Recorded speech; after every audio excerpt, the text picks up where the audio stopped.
colocar só o seu nome, por gentileza, coloca seu CPF e e-mail para a gente poder emitir o certificado. Isso. Tá bom, para eu passar tudo. Boa noite para todo mundo que está aqui, tá? Mais uma vez, a gente agradece a presença, né, no ambiente virtual. A gente está na reta final do SLE 2, né, aqui na UFOB, né? Em específico no Centro Multidisciplinar de Santa Maria da Vitória.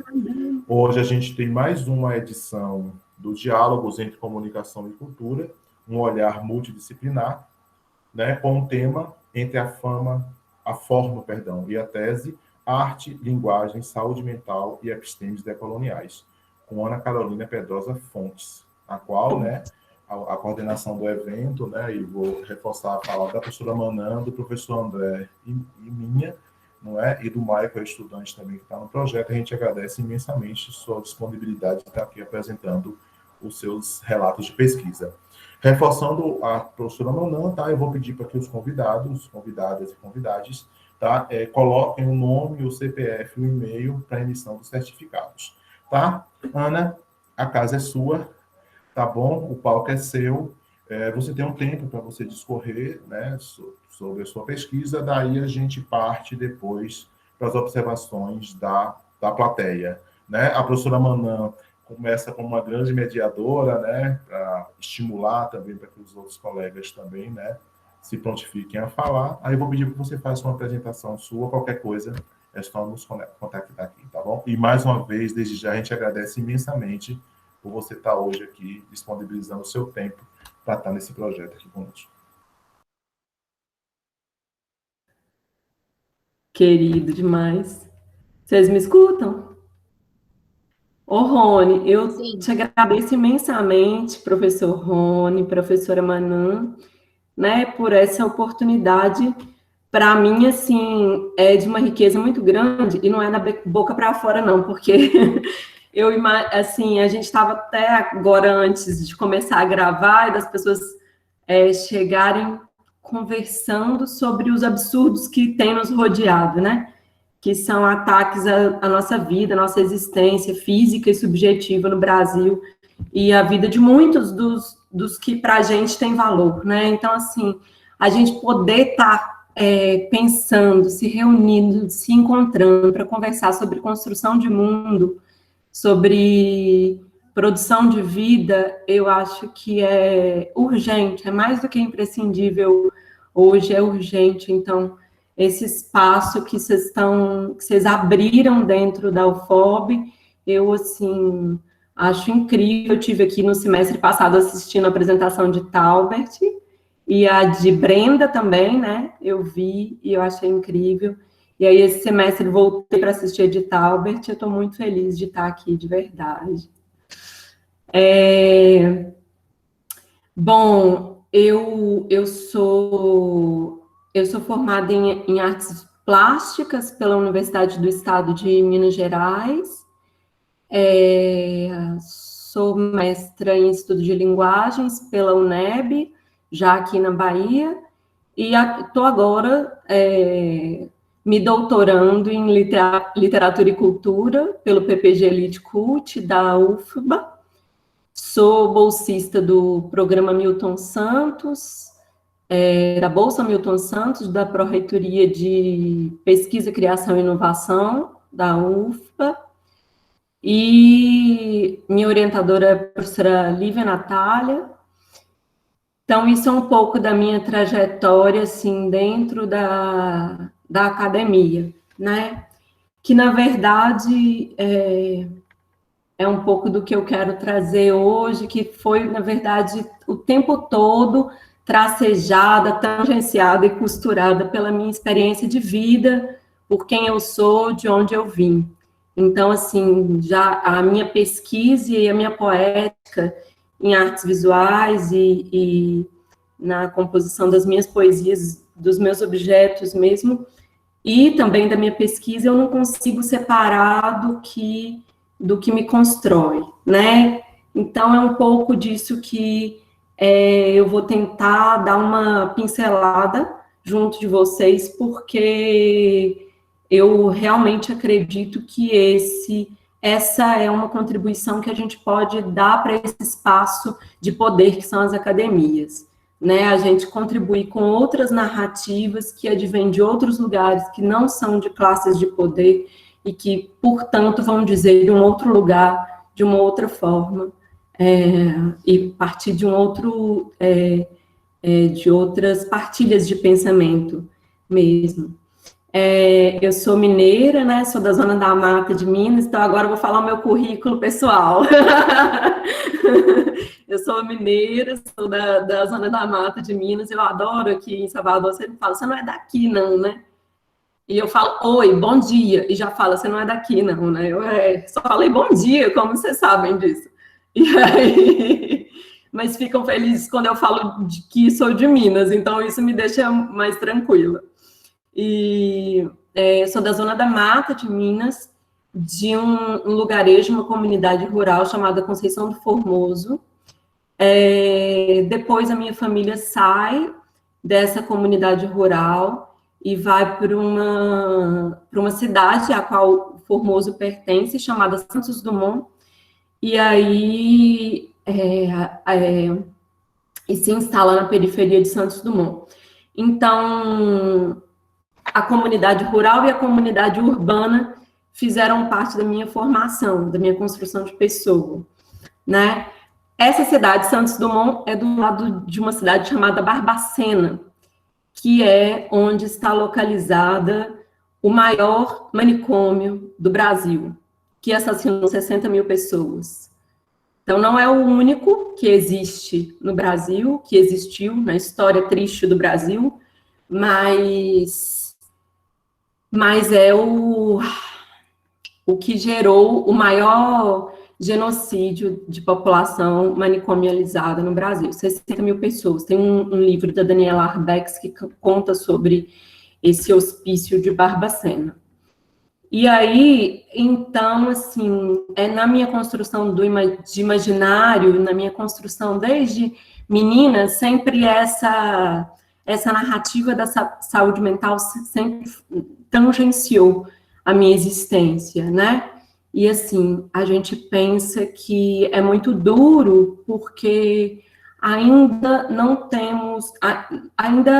temos muitas pessoas no Brasil que não sabem, né, do tanto que essa instituição foi e ainda é criminosa, né? Então, assim, o manicômio, ele foi instituído através da eugenia, né, através da ideologia de que existe uma raça superior e através por isso, da morte, da violência e da exploração de pessoas, né? Então, o manicômio, ele nasce como um reordenamento de um processo de escravidão. Então, quer dizer, o que nós temos ainda nos tempos contemporâneos como manicômio, e vamos estender isso aí para o hospital psiquiátrico que ainda dá choque, ou para grandes cárceres, como as prisões, o que a gente tem de manicômio e prisão hoje é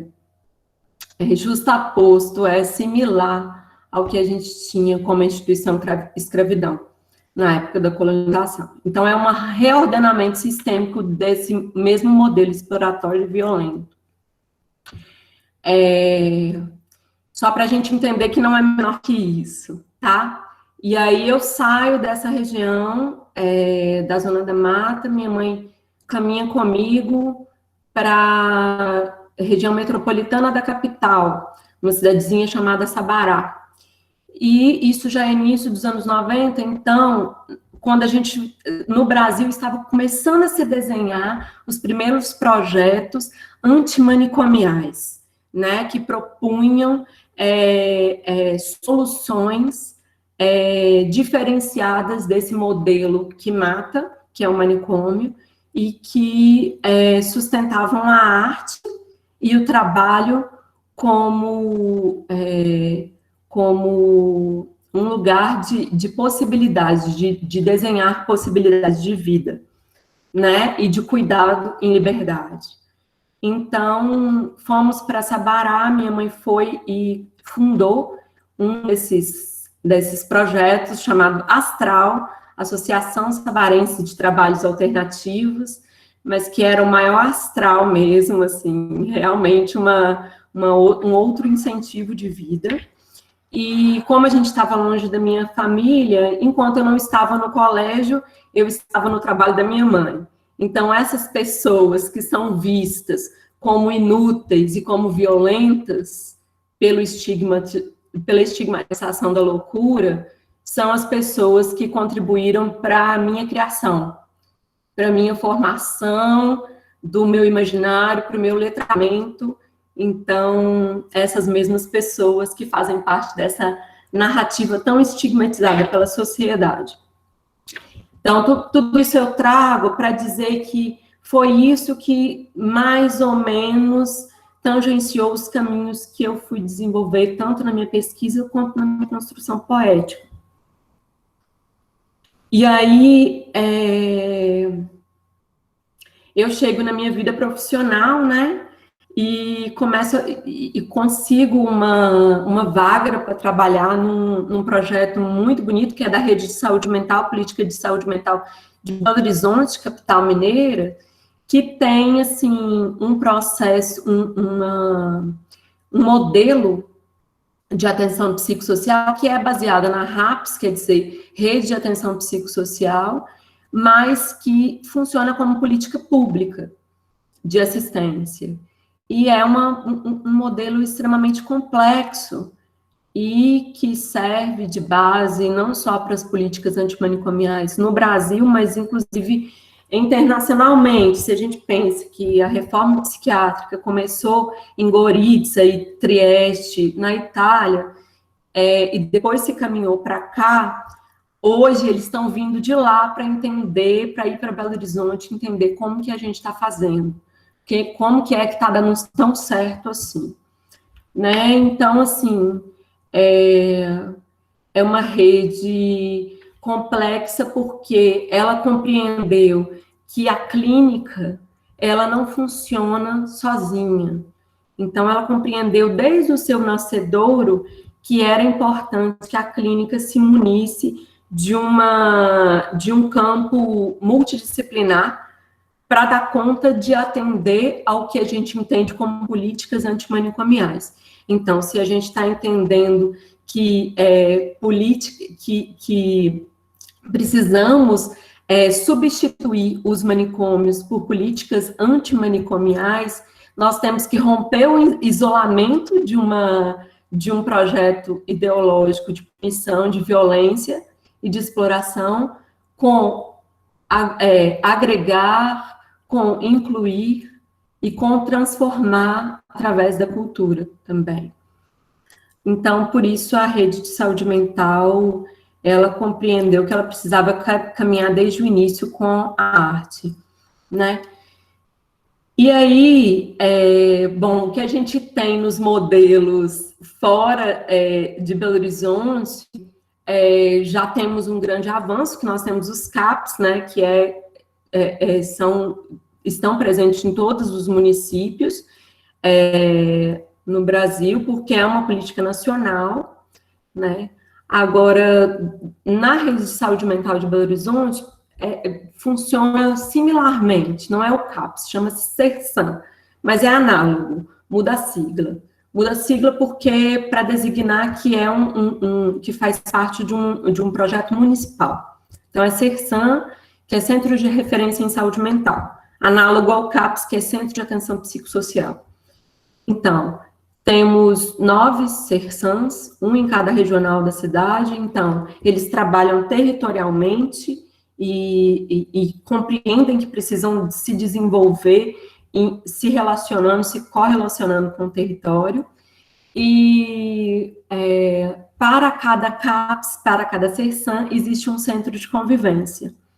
Nesses centros de convivência, a gente trabalha com arte, né? E aí nós temos unicamente uma pessoa que é da clínica, que é ou assistente social, ou psicólogo, ou TO, coordenando, mas dentro das atividades, quem coordena, quem media, são artistas, né? São pessoas das artes, da cultura. Então, eu trabalho em 2 centros de convivência, e aí, assim, eu não vou me estender muito, porque eu quero chegar na tese, que é o objetivo de hoje, mas é porque eu precisava fazer toda essa introdução, porque não é um assunto que todo mundo domina, né? É um assunto que ainda foi ideologicamente pensado para a gente não dominar, então eu preciso que a gente domine de alguma forma, né? A gente domine esse assunto, a gente se aproxime dele, no mínimo. Então, eu trabalhei em 2 centros de convivência, e esses 2 centros de convivência, o primeiro, eu desenvolvi um projeto junto com o pessoal, na verdade era um grupo de mais ou menos 10 pessoas, que a gente fez um grupo de poesia, chamado Poesia Nossa Estrutura, a gente trabalhou durante 2 anos, e conseguimos no final lançar esse livro aqui, Poesia Nossa Estrutura, que é uma compilação dos poemas do pessoal, e ao mesmo tempo um filme que, infelizmente, por questões institucionais, eu não posso mais reverberar, divulgar e tal. Mas esse livro vai ter uma segunda edição, então quem tiver interessado é possível entrar em contato com o Centro de Convivência e tentar. E uma outra experiência que eu tive, e essa experiência, Poesia Nossa Estrutura, é a experiência que eu falo no meu mestrado, no PPGEL da UNEB, no Estudo de Linguagens. Então, que nós tínhamos, na verdade, um grupo no Centro de Convivência e Providência, que é na Regional Norte da cidade de Belo Horizonte, e semanalmente a gente se encontrava para ler poesia, para pensar, para conversar sobre a vida, para propor inúmeras atividades em torno da letra, né, da poesia, da escrita e da oralidade, em torno da poesia como modo de existir, como modo de operar, de estar na vida, de se relacionar com a vida, que tivemos importantes reverberações na vida de pessoas que, por exemplo, conseguiram se organizar e depois se inserir em mercado de trabalho, ou de pessoas que relatam o tanto que isso, de fato, clinicamente reverberou para si mesma, mas não só clinicamente, mas emocionalmente. E aí é interessante a gente pensar que a gente está pensando em práticas de arte para além da terapia, né? A gente está pensando em práticas de arte na intenção de se pensar modos de existir mesmo e de conseguir se ancorar a um mundo que sempre tentou aniquilar essas vidas, né? Essas narrativas. E uma outra experiência que eu tive no Centro de Convivência Arcebispo do Rosário foi o LEIA, chamava-se LEIA, Laboratório de Experiências Intensas em Arte, que a gente trabalhou, na verdade, como um ateliê de artes plásticas. Então, trabalhamos durante 2 anos, cada um na sua estação de trabalho, tentando desenvolver a sua pesquisa, a sua poética, a sua plástica, e depois nós, no final de 2 anos, apresentamos isso, né, como uma exposição chamada Pássaros que vivem a voando sem nunca mais parar. E aí eu vou mostrar aqui. Deixa eu tentar. Eu acho que vou conseguir. Peraí. Vou conseguir. Nossa, maravilhoso esse nome. E é de um verso, né, de Novos Baianos. Sou um pássaro que viva voando, sem nunca mais parar. Quem deu foi o Edmundo, que é um dos convivas, um dos artistas que participam desse grupo. Eu vou projetar aqui, vamos ver se vai. Acho que vai.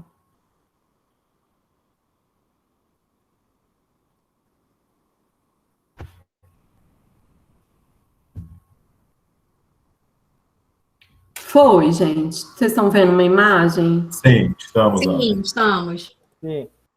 Então, porque aqui, para eu ver a imagem, eu não vejo vocês, né?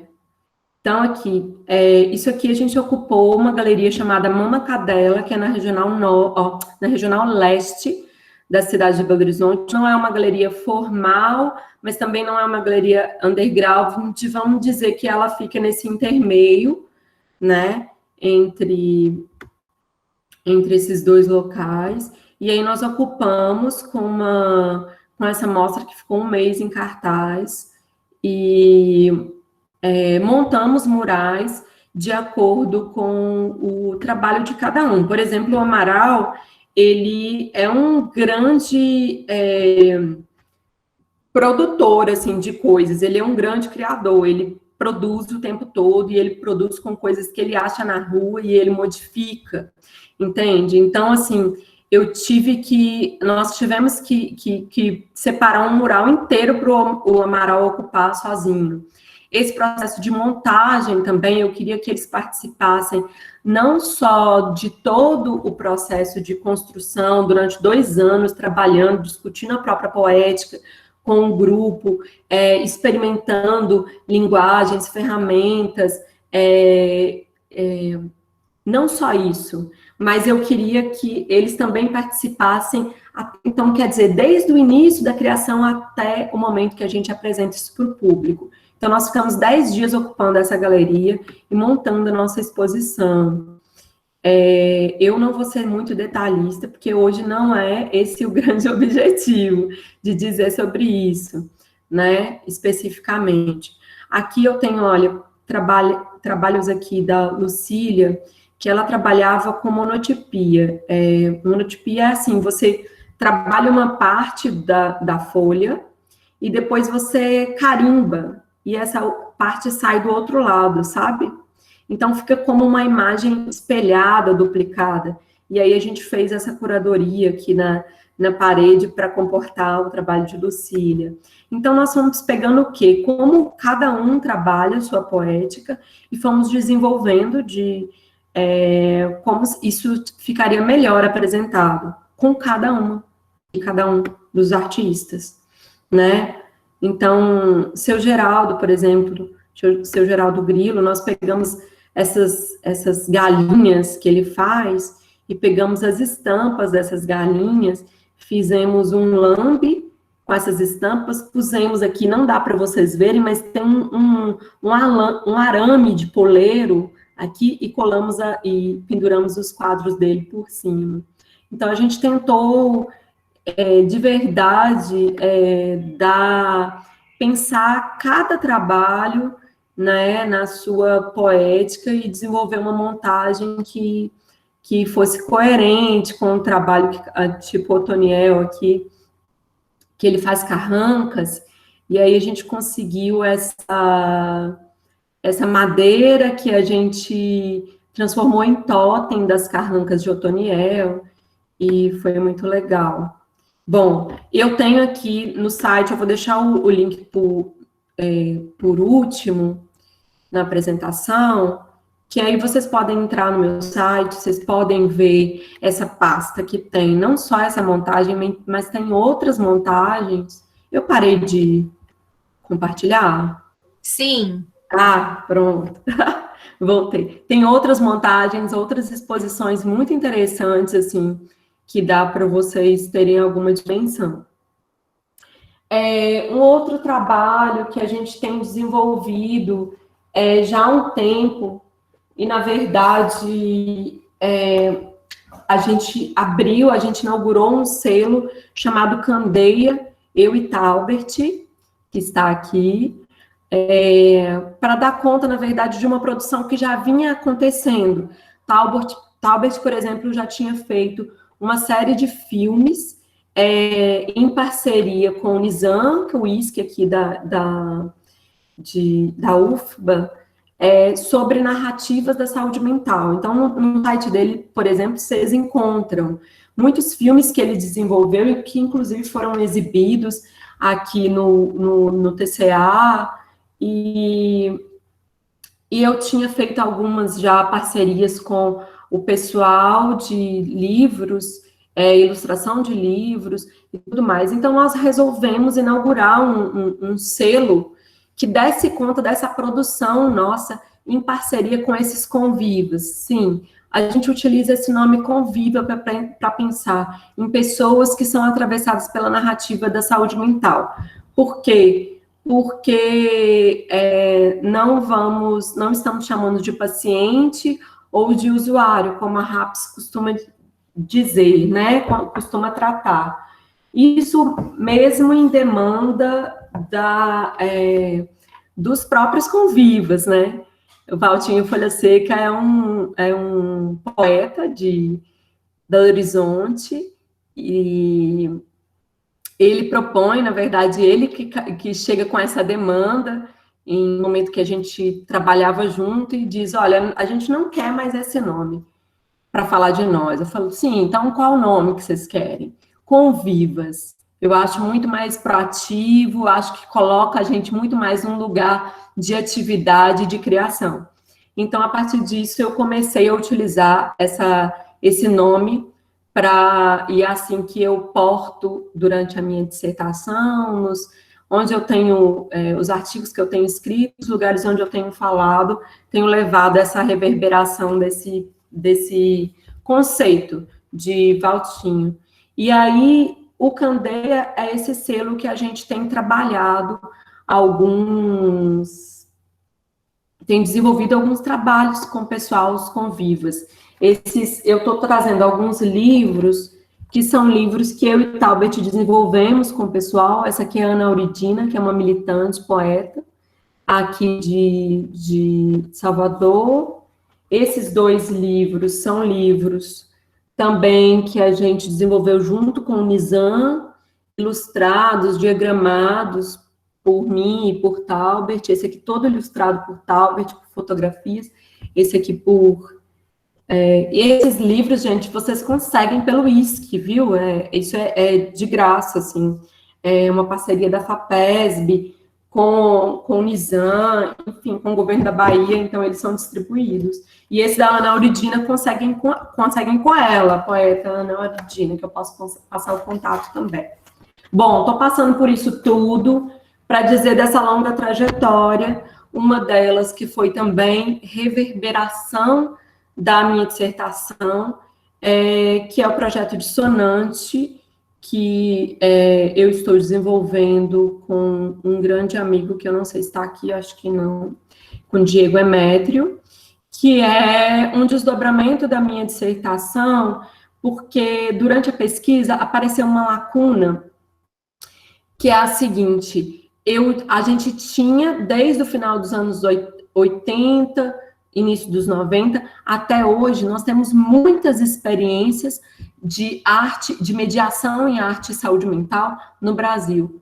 Mas o que a gente tem escrito sobre isso é muito pouca coisa, porque o que nós temos, na maioria das vezes, são coisas, são conteúdos que nascem da psiquiatria ou da psicologia, enfim, tem uma visão mais a partir da clínica, entende? Então, a gente, durante a pesquisa, apareceu essa lacuna, quer dizer, se eu estava escrevendo sobre uma experiência, sobre essa experiência de poesia, eu queria dialogar com outras experiências, não necessariamente de poesia, mas poderia ser de música, de cinema. E cadê esse conteúdo para a gente dialogar e poder pensar nessas experiências? A partir de quê? A partir do nosso local de criação e de mediação de arte na saúde mental, e a partir da perspectiva da arte e da linguagem, quer dizer, não a partir das psis ou da psiquiatria, mas a partir da arte e da linguagem. Então, essa lacuna surge, e aí a gente tenta fundar o Dissonante justamente para dar conta de reposicionar esse conteúdo, assim como reposicionar o que se é produzido por pessoas que têm essa narrativa da saúde mental atravessada. Então, quer dizer, para que elas possam se repolitizar diante da cultura também com o que elas fazem, né? Uma demanda que eles têm é assim, por que toda vez que eu vou participar, querer participar de uma exposição, por exemplo, eu tenho que carregar o nome de Arte e Loucura? E se eu não quiser, né?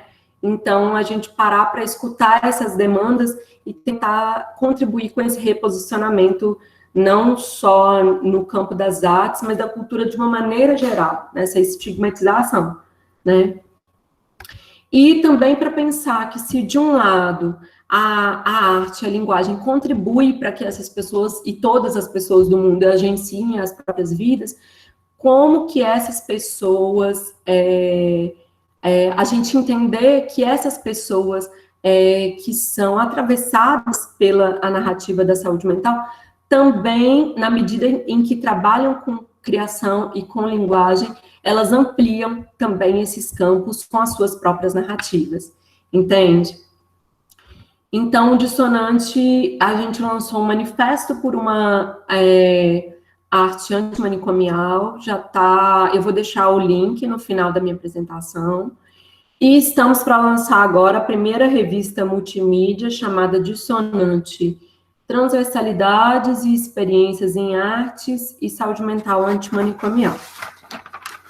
Bom, e aí passado esse geralzão, eu chego finalmente no que eu quero compartilhar com vocês, que, deixa eu ver se é isso aqui. Não é isso não, cancelar. Eu vou compartilhar com vocês uma janela, eu acho. Isso. Espera aí. Vai acontecer. Vocês me escutam, né? Sim, estão me escutando. Ai, tá um pouco assim... Espera aí, eu acho que vai dar certo agora. Espera. Ah, pronto. Chegou? Não, agora tá abrindo. Agora tá abrindo, Ana. Chegou. Ai.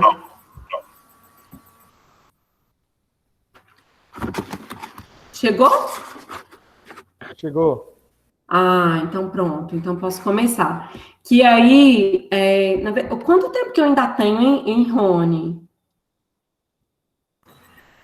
Ana, geralmente as pessoas falam 1 hora, então se for nessa loja, você ainda tem meia hora. Ah, que bom! Nossa, então eu não precisava nem ter corrido. Tá bom, obrigada. Que delícia. Mas já vou adiantar que vai ter muito debate, viu? Porque toda vez que você falava, o olho da professora Manã pipocava, tá bom? Que bom, ai. Ó, então, eu entro, finalmente, eu passo por isso tudo para vocês entenderem de onde eu tô vindo, entendeu? Para chegar nesse ponto da tese. Eu acho que isso é muito interessante, porque, sobretudo porque a gente está falando aqui de um espaço de extensão, né? Um evento de extensão que está fomentando a pesquisa dentro da universidade. Então, para a gente entender duas coisas que eu tenho trabalhado, a Viviane está aqui, que está na graduação, a gente está fazendo uma aula comigo agora,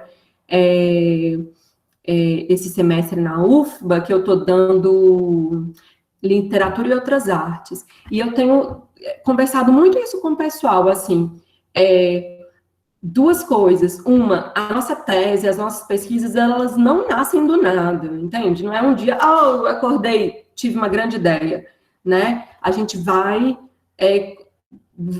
construindo isso com a nossa trajetória. E uma segunda coisa que eu tenho sempre, que eu acho que é um posicionamento político dentro da pesquisa mesmo, e eu tenho sempre trazido para o pessoal que está comigo esse semestre, que é da gente pensar que, assim, as nossas pesquisas precisam carregar algo de nós, entende? Eu acho que já está ultrapassado, se é que sempre não esteve ultrapassado aqui para o caso do Brasil, a gente pensar em temas que não tangenciavam a nossa vida. Então, assim, é por isso que eu fiz toda essa introdução para vocês entenderem que a minha tese não está partindo do nada, sabe? E aí, antes de sustentar os 2 pontos que eu quero sustentar nesse começo, eu quero compartilhar um poema de uma poeta chamada Estela do Patrocínio. O livro dela chama Reino dos Bichos e dos Animais, é o meu nome. E aí o poema fala assim: é dito, pelo chão você não pode ficar, porque lugar de cabeça é na cabeça, lugar de corpo é no corpo. Pelas paredes você também não pode. Pelas camas também você não vai poder ficar. Pelo espaço vazio você também não vai poder ficar, porque lugar de cabeça é na cabeça, lugar de corpo é no corpo. Bom, aí a gente vai entender um pouco para frente por que eu estou trazendo esse poema de Estela. Eu vou tentar sustentar isso antes e depois tentar encaixar. Se não der, vocês me dizem que aí eu tento explicar de uma outra forma. Bom, o que eu percebi durante esse tempo, essa trajetória que eu trouxe para vocês? Que ficou evidenciado para mim que existe uma distância entre o que eu vinha conversando nas minhas convivências e mediações com esses convívios, com essas pessoas tangenciadas pela experiência da loucura e pela narrativa da saúde mental, e do que a gente tem produzido a respeito de sofrimento mental ou a respeito de políticas antimanicomiais.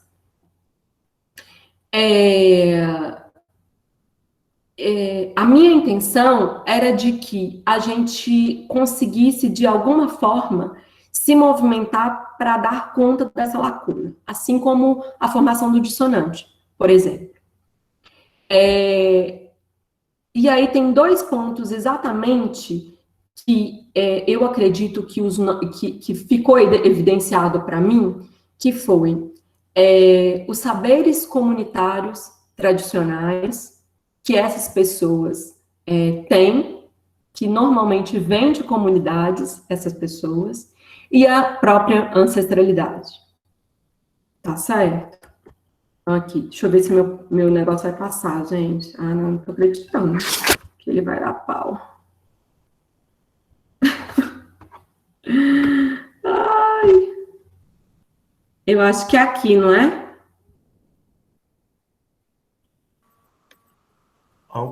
Ai, passou?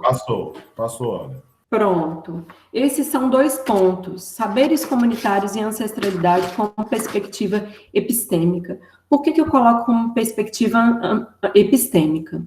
Porque, por exemplo, eu tenho uma tese que está sendo base para mim, que é a tese da Clarice Portugal, que ela é uma psicóloga, ela faz um trabalho de pesquisa aqui, e ela percebe que dentro da ancoragem ou agenciamento da vida de algumas narrativas, de algumas pessoas que ela acompanhou, vem muito a sua ligação com as comunidades tradicionais e com a sua própria ancestralidade.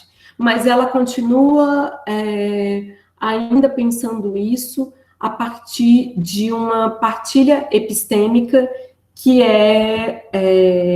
advém do que a gente chama de cultura hegemônica.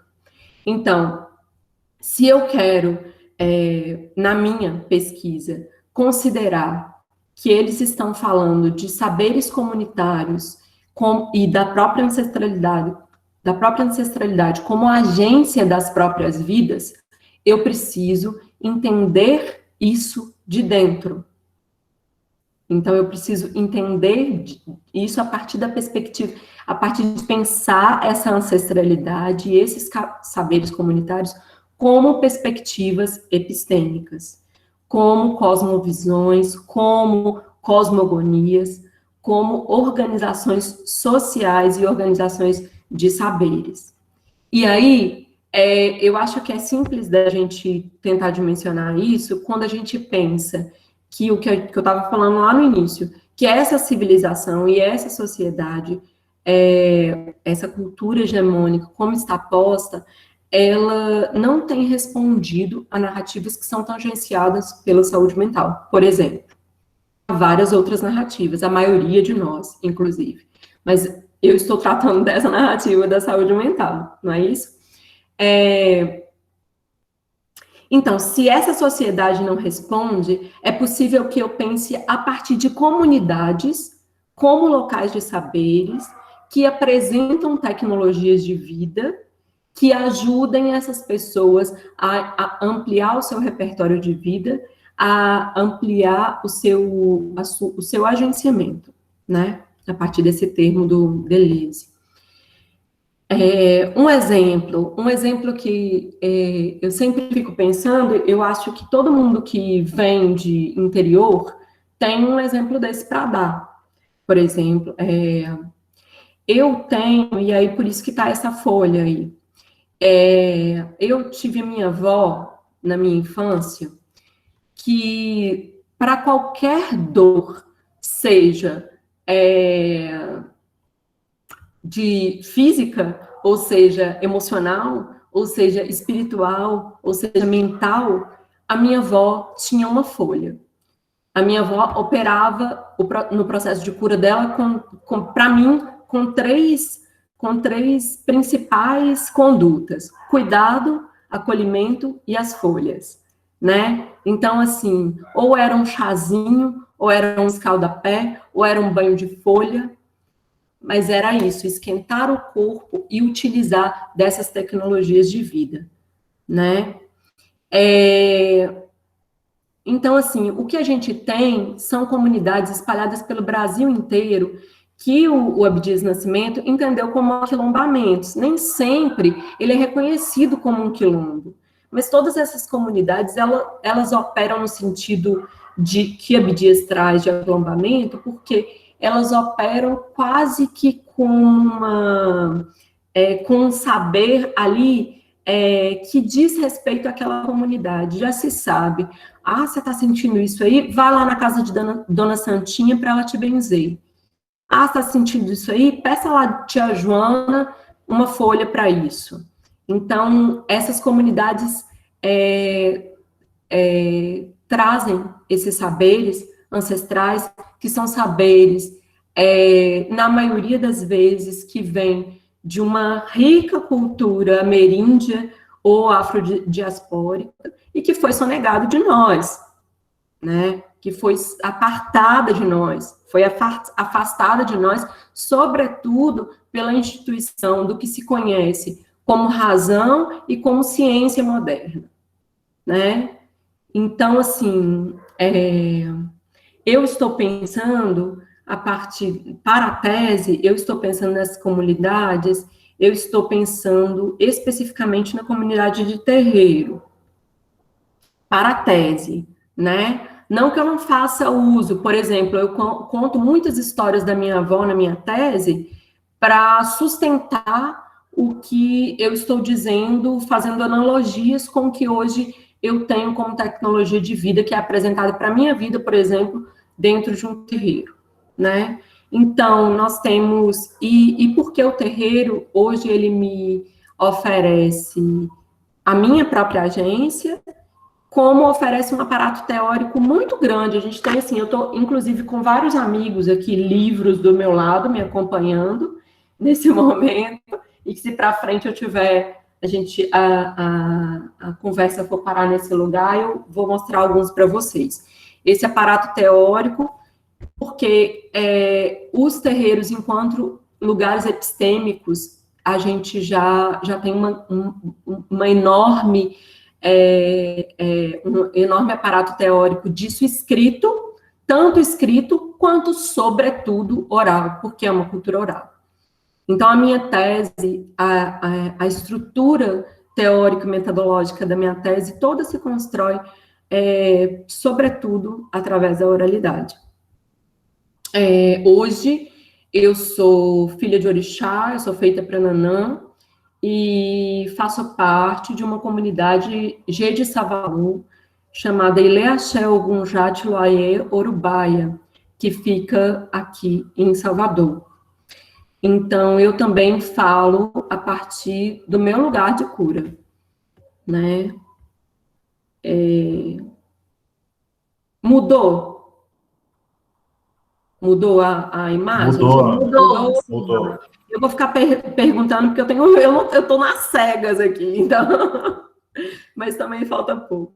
Sim, e aí o segundo ponto que eu sustento é uma que a gente já estava conversando mesmo, né, dessa colonialidade que é reordenada a partir da escravidão, do racismo, do capitalismo, e que funda a instituição manicômio, assim como a prisão, né, mas que também age nas capilaridades da sociedade, que é o que o Foucault chamou de biopoder, né, que age nos olhares quando essas pessoas vão na padaria, ou quando elas saem de casa, porque elas têm mesmo que se isolar, né, como era feito no manicômio anteriormente.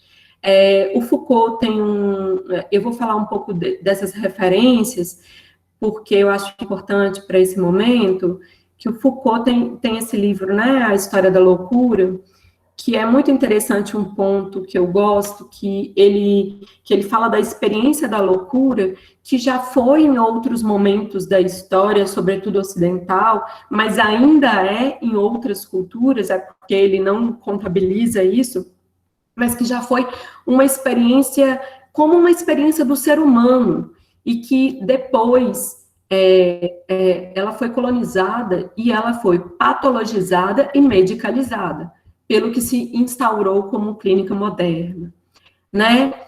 Aí a gente leva em consideração totalmente essa história da loucura. Agora, no Brasil, a gente tem que somar a isso o fato de que a colonização é fundadora de muitos adoecimentos mentais. A colonização, e aí eu trago o Fanon, né, para pensar isso, porque ele diz a colonização, e não só, mas as consequências da colonização fundaram muito dos adoecimentos modernos. O Achille Mbembe, ele fala da necropolítica, então ele fala quem foi marcado para morrer. Então, assim, a gente pensa que no Brasil existe um recorte de classe para essas pessoas, assim como existe um recorte de raça, e sobretudo no Brasil, classe é raça, né, gente? Então, assim, existe um povo, que é o povo preto, que foi realmente marcado para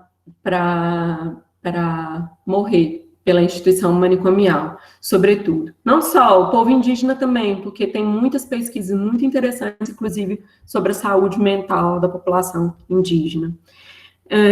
Um outro que a gente vem pensar junto é o professor Kabengele Munanga, aqui da UFRB, né?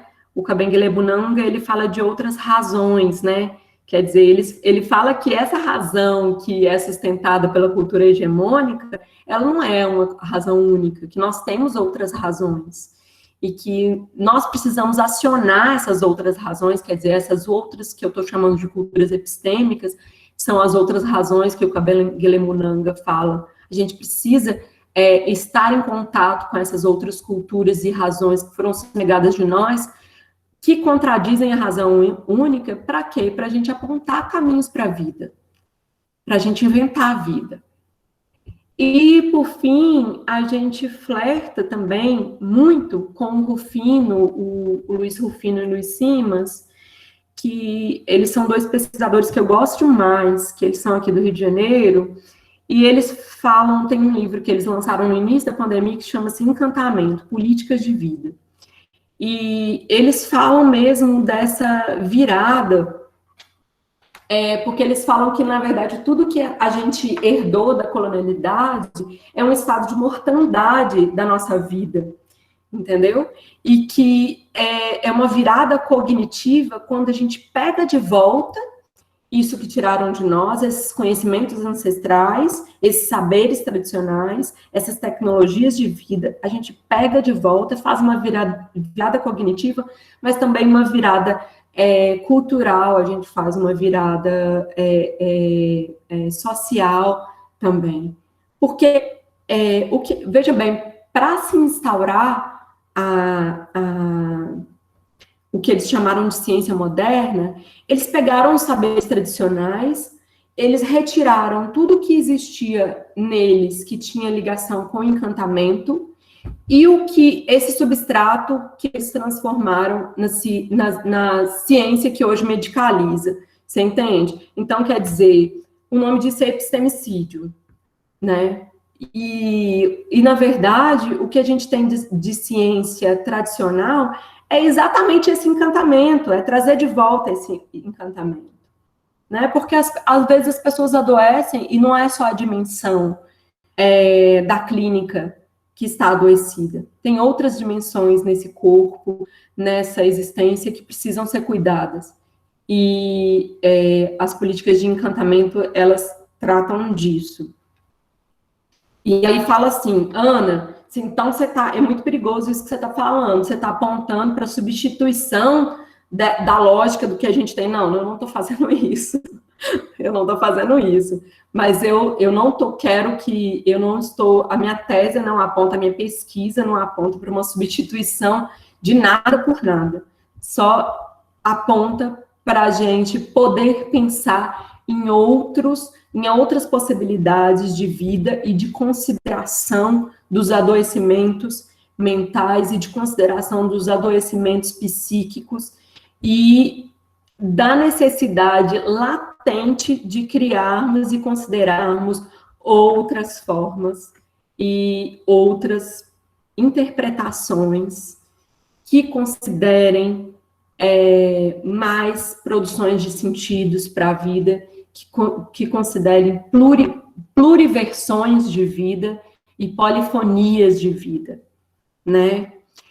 E aí, pensando nisso, é um pouco do caminho que a gente tem tentado fazer na minha tese.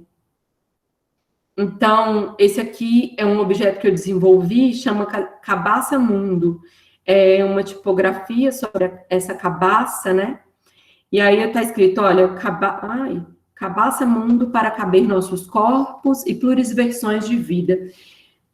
Da gente pensar assim, a gente está dentro de um sistema mundo que é esse sistema mundo piramidal, né? Pensado como lá em cima os donos do poder e aqui embaixo a gente, empilhado, né? Uns mais lá embaixo do que os outros ainda, né? Por intersecções de raça, de gênero, de classe, enfim. Mas estamos aqui todos na base da pirâmide, enquanto poucos gozam desse afunilamento de cima dessa pirâmide, né? E essas arestas dessa pirâmide que ficam todos os dias cortando os nossos corpos e impedindo a gente de se movimentar. E aí a gente pensa, a cabaça, ela está dentro das histórias das epistemologias de terreiro como a cabaça como a fundadora, a forma fundadora do mundo mesmo. E essa forma, ela está assim, nessa posição, mas ela pode estar em várias, ela pode se mover, ela é orgânica, né? Então, ela pode se deslocar para cá. Eu gostaria de fazer isso, mas eu não sei mexer nesse programinha. E aqui, todos os corpos estão orgânicos aqui dentro. Então, a gente acredita que aqui poderia nos caber muito se a gente pudesse pensar o mundo a partir de outras perspectivas que não a pirâmide social, por exemplo. Uma outra forma que a gente está desenvolvendo nessa tese, que se chama Vivência Tese, tá, gente? Essa pintura minha, que é uma pintura de acrílica sobre papel, ela é tipo mais ou menos 1 metro aqui, e meia aqui centímetros, e que ela chama enraizar. Enraizar como processo de retorno às próprias potencialidades, que é um pouco disso que a gente está falando, de política de encantamento, de se retornar para esses saberes comunitários e ancestrais que foram sonegados, arrancados da gente violentamente, sabe? E a gente poder se retornar para isso, para poder reinventar as nossas vidas. E a partir de formas, de inúmeras outras formas, que essas formas que essas formas sejam cada vez formas que podem ser mais reinventadas, né? E, bom, e aqui eu acho que, no caso dessa pintura, ela um pouco responde ao poema de Stella, né? Que a cabeça dela não podia ficar em lugar nenhum, nem o corpo, né? Do poema que a gente leu aqui. E porque realmente ela estava há 25 anos dentro de um hospício, de um manicômio. E, bom, eu vou voltar. E quando a gente oferece a possibilidade de pensar o mundo a partir de outro sistema de imaginação, nessa cabaça cabe Stella, sabe? Nessa cabaça, talvez a chance de Stella, se tivesse se dado a chance de Stella se voltar para si mesma e se enraizar, ao invés de violentar a vida dela, as coisas poderiam ter sido um pouco diferentes. Então, aqui é o nome da minha tese no início, e aí eu justifico um pouco porque que eu estou trazendo Stella, o início, assim, o que eu apresentei para o programa, eu entrei com esse nome de tese, Metodologia da Encruzilhada, entre o falatório da Stella do Patrocínio e a escrevência de Dona Zoe, e aí as coisas foram mudando um pouco, os caminhos da pesquisa, entre eu e a minha orientadora, que também é uma poeta maravilhosa, é uma mãe de santo também, uma filha de Oxum, e a gente tem tecido as coisas de um jeito muito interessante. Então, as coisas têm tomado um pouco outros rumos, que é o que eu estou apresentando agora para vocês. E essa outra figura, que é a Dona Zoe, ela, na verdade, me traz um pouco do que eu tenho sustentado, né, como um tripé ou um tridente na tese, né? Esse aqui também é um desenho, nanquim acrílica sobre papel. E é essa tese vivência que propõe esse tripé. E a Dona Zoe fala, ela faz essa imagem desses três, assim, desse tridente. E olha, a Stella do Patrocínio, ela é uma mulher negra. As duas têm similarmente o fato de serem duas mulheres negras, duas mulheres negras de classe baixa e atravessadas pela experiência da loucura ou da patologização da loucura ou da estigmatização da loucura. A Stella não teve chances, ela morreu no final da década de 90, depois de quase 30 anos, internada num hospício no Rio de Janeiro. Dona Zoe está hoje viva, vivíssima. Ela mora na periferia de uma cidadezinha chamada São Gonçalo dos Campos, no Recôncavo Baiano. E ela me ensinou que a agência da vida dela, que ela tem construído, se baseia no CAPS,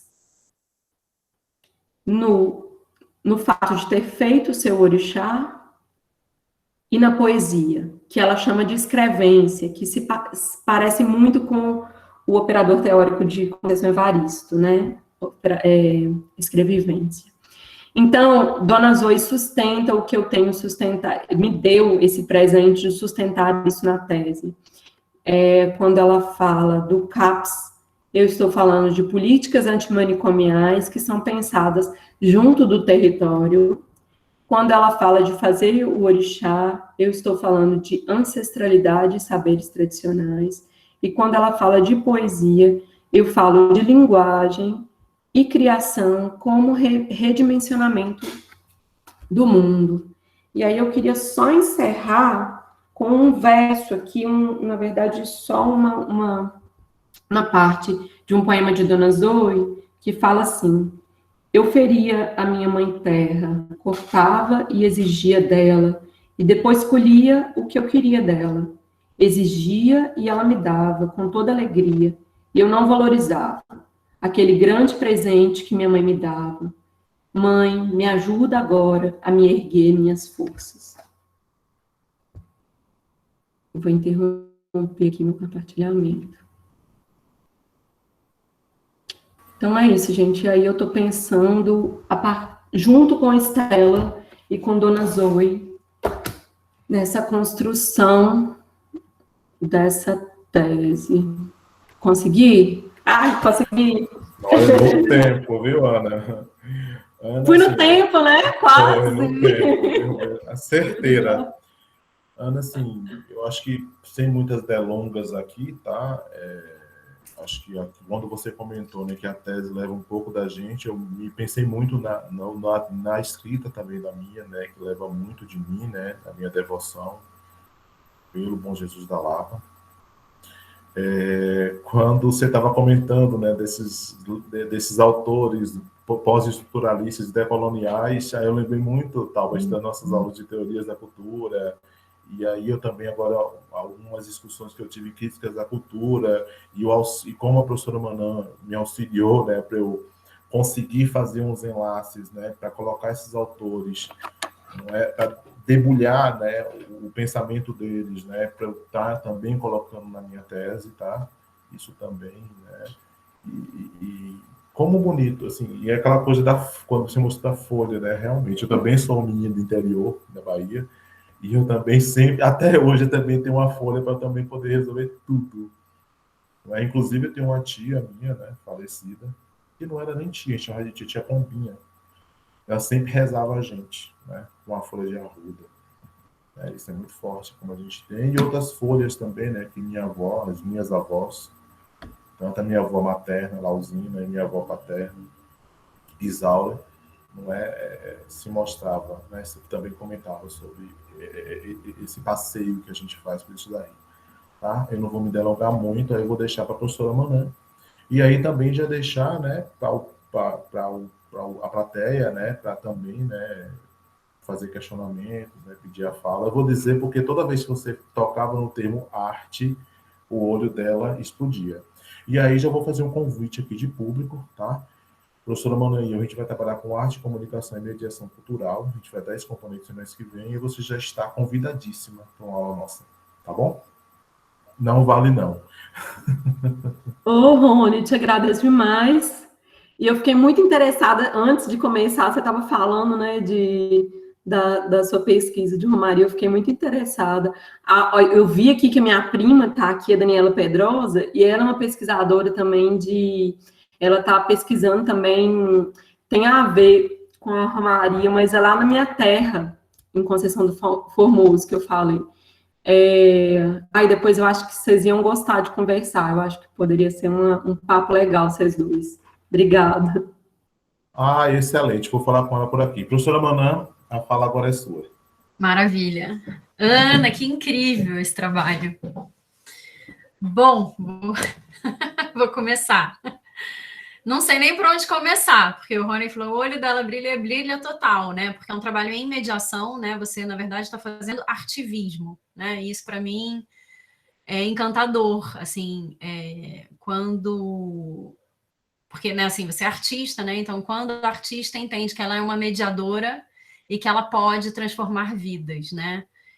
E aí, quando você usou o termo encruzilhada, né? Na disciplina da gente em mediação cultural, a minha brincadeira começou com esse termo também, né? Eu brinco que a mediação ela está na encruzilhada entre a educação, né, e a arte. Mas, enfim, o que eu achei muito interessante, eu não entendo nada do que você está falando, então achei isso mais maravilhoso ainda, nada, absolutamente nada, sabe? Nada. E isso eu achei mais maravilhoso, porque, bom, enfim, adoro conhecer coisas novas, então acho que é uma possibilidade, né, de abrir, assim, o nosso campo. E aí eu lembrei, eu fui num lugar que me é muito afetivo. Tem uma amiga da minha mãe, que é uma tia, assim, né, enfim, cresci com ela, e que ela trabalha, ela é psiquiatra, e ela trabalha trabalhava em alguns eu não sei exatamente, vou explicar o que era. O trabalho dela era construir casa, botar essas pessoas, né, que saíam do manicômio em casas e fazer com que essas casas fossem né, autossustentáveis, assim, e que todo mundo ficasse bem e tal. E nesse projeto, e era um projeto que eu falava, gente, quanta loucura, né? Porque acontecer 1000 eventos malucos, ela contava séria, e eu ria muito dos eventos que aconteciam, mas do tipo, loucura mesmo, assim, sei lá, não tinha gás, aí ia sair para comprar o gás, desaparecer 3 dias, sabe, assim, sabe, umas coisas assim, que eu falava, gente, não, sabe, não consegue. E assim, mas a casa super funcionava, assim, tinha umas doideirinhas assim que rolavam, mas a casa super funcionava. E aí o que eu mais gostava, na verdade, desse projeto é que era o nome do projeto chamado Canta Loucura. Então, era esses pacientes que faziam um show. E aí a gente ia para esses shows, e que eram maravilhosos, porque eles cantavam pra caramba.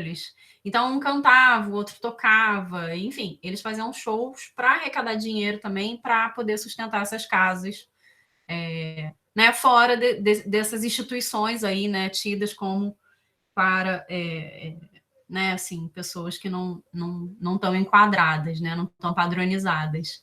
E aí, quando você começou a falar disso, eu fiquei pensando que no interior, e aí eu vejo até pela minha família, família da minha mãe, né, que tem muita tia muito maluca, entende? Que se fosse na cidade grande, tá todo mundo amarrado. Então, uns X bem loucos, assim. E que altamente sociáveis, assim, com família, com filho, entende? E ninguém, assim, medicados, inclusive, alguns, né? Mas, assim, ninguém em nenhum momento partiu do princípio que a pessoa precisava internar, né? Então, eu acho que tem essa sociabilização da cidade do interior que possibilita, né, essa até umas loucuras grandes, até vendo pela minha família, assim, não é nem pequena, mas é que, entende? É que as pessoas sabem que a pessoa faz isso, então isso é aceito de alguma maneira, né, pela sociedade, assim, pela comunidade. E numa cidade maior, definitivamente não, né?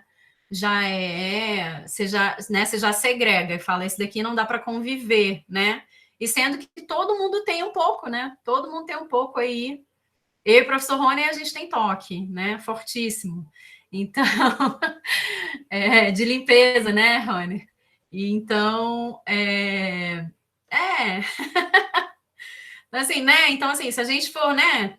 Todo mundo tem, não tem, né? Não tem, ainda bem, né? Por isso, acho que talvez seja isso a ideia do saudável. Então, você falou dos anos 90, e é bem interessante porque esse projeto aconteceu também no final dos anos 90, e é relacionado a isso, né? A essa ideia dessa reinvenção dessas institucionalidades, né? Públicas ou não, né? Mas assim, da ideia do que a gente tem também como instituição, né? E esse sistema de valor, né? Esse sistema de valores, né? De maneira geral, né? Sociais, pedagógicos que seja, né? Mas econômicos, políticos, dentro de uma ideia, né? De que, na verdade, são de alguma maneira funciona como uma espécie de síndrome, eu acho, sabe, do capitalismo, assim, é uma reação do capitalismo, né?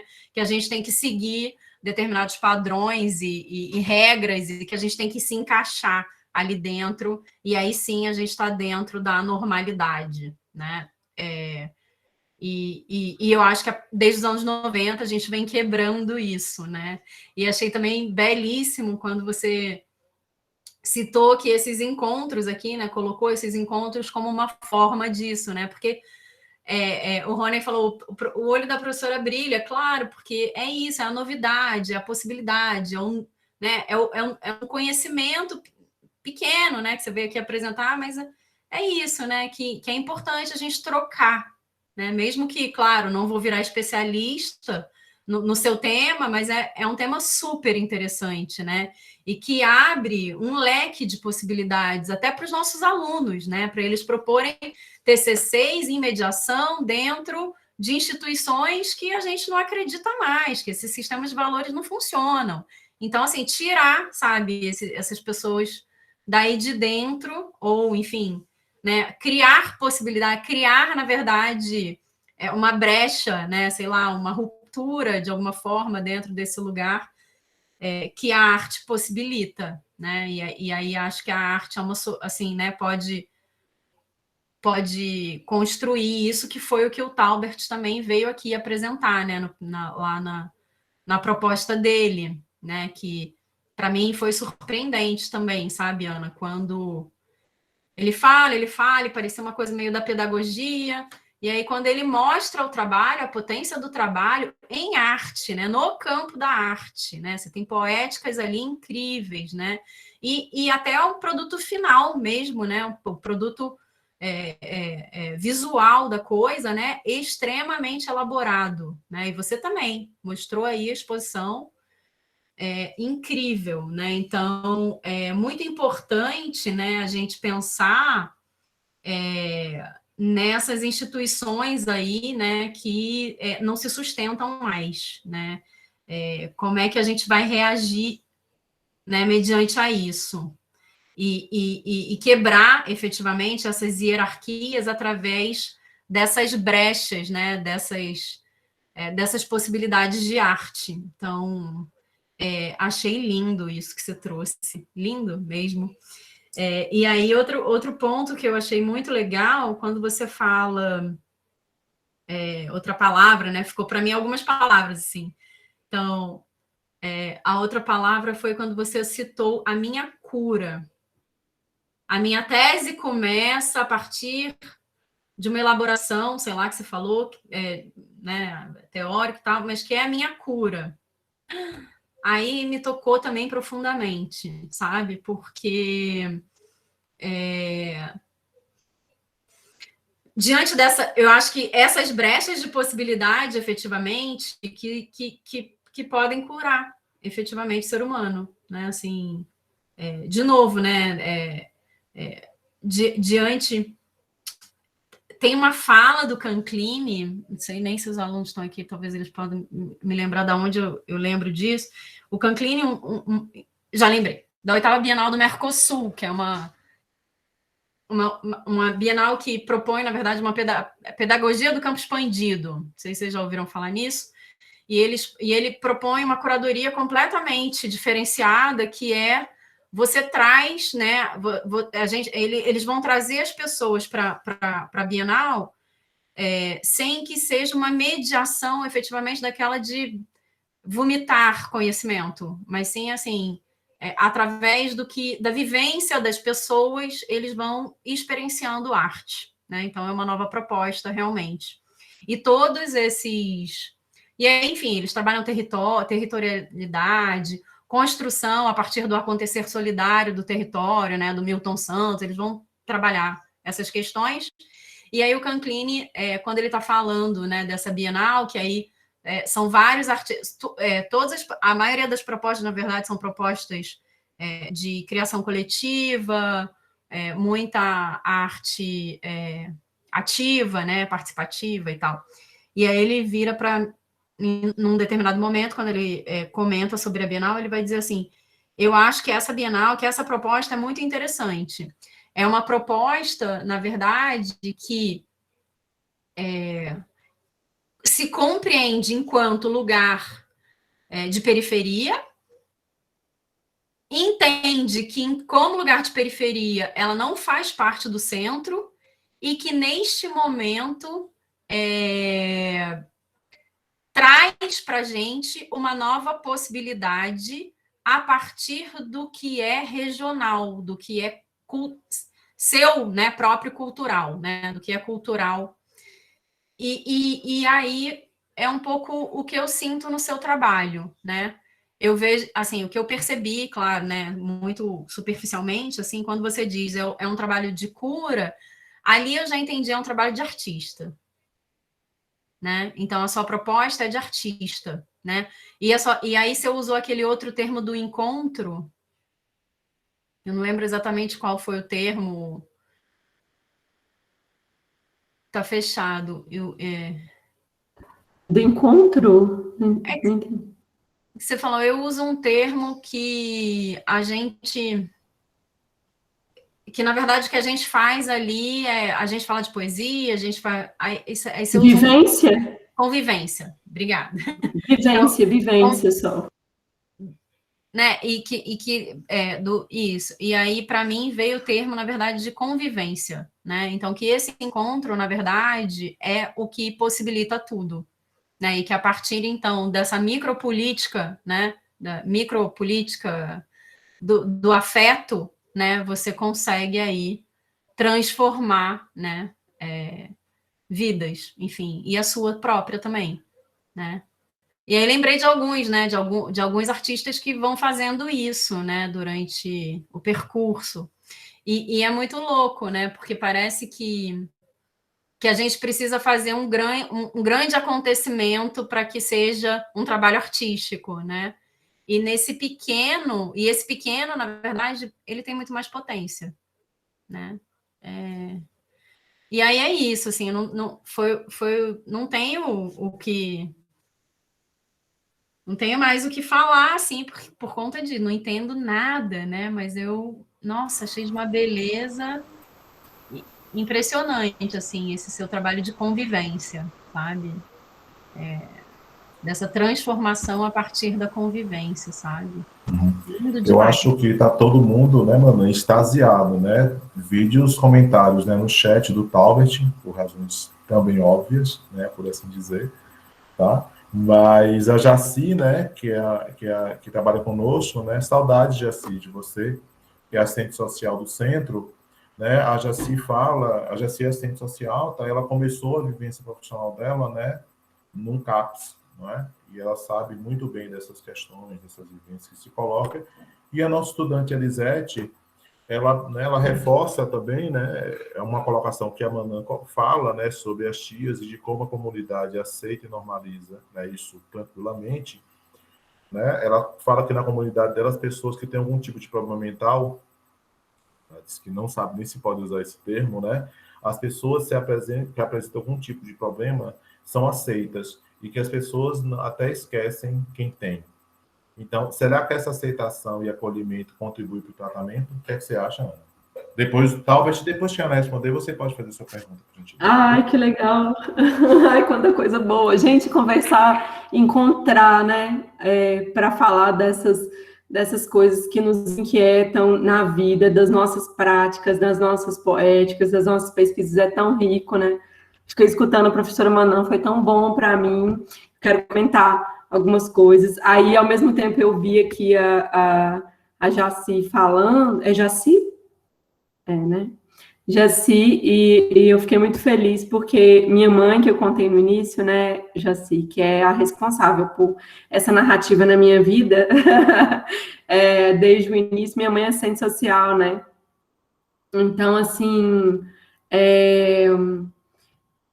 não tem como, não teria como qualquer profissão que eu fosse seguir, qualquer caminho que eu fosse seguir na minha vida, estaria de alguma forma tangenciado o fato de minha mãe ser assistente social, né? Eu acredito nisso, porque é uma formação de berço mesmo. E é legal que você trabalhou 5 anos no CAPS, assim, eu gosto muito do CAPS, e acredito que isso tem um pouco a ver com o que a Elisete está falando, porque eu acho que os CAPS também, em cada cidade, eles podem estar vinculados à comunidade, né, ao território, né, então, porque cada comunidade, ela constrói o seu próprio saber, né, então, acolhimento contribui para o tratamento, muito, mas é muito. Inclusive, uma das premissas que sustenta um projeto antimanicomial, como o CAPS, como a RAPS, a Rede de Atenção Psicossocial, do qual o CAPS faz parte, Elisete, acolhimento e cuidado em liberdade, né, é uma premissa. Então, é isso, a Jaci está comentando, o CAPS é totalmente voltado para o cuidado no território, então, ele compreende de que, ou pelo menos deveria ser assim, né? Esse é o projeto desse dispositivo. Ele atuar como dispositivo mesmo, de agência de vida. Então, ele precisa estar em comunhão com os caminhos da comunidade, porque é a comunidade que na verdade, desenha o tratamento das pessoas que fazem parte daquela comunidade, não é isso? Então, o CAPS, ele deveria entrar como mediador dessa relação, sabe? Mas quem faz essa cama para que não só uma situação, a gente gosta de falar viu, Elisete? A gente gosta de falar situação de sofrimento mental. É o que eu tenho utilizado, porque eu não acredito que seja patologia. Eu acredito que as pessoas têm situações, como tem vários sofrimentos, ou como tem vários acometimentos na nossa saúde física, emocional, psíquica, mental, né? A gente tem várias porções de nós que pode adoecer, né? Então, assim, se a gente pensa isso como patologia, é como se antes de ser Ana, ela é o quadro clínico dela. E eu não sou o meu quadro clínico antes de ser Ana. A Estela não era,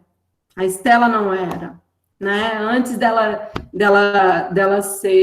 ter o quadro clínico que ela foi lá no formulário, preencheram que ela era psicótica e com fortes tendências alucinantes e não sei mais o quê. Bom, é o CID dela, mas isso é só mais uma porção do que é a complexidade da Estela, né? Então, o Franco Bassalho, ele fala muito disso, né?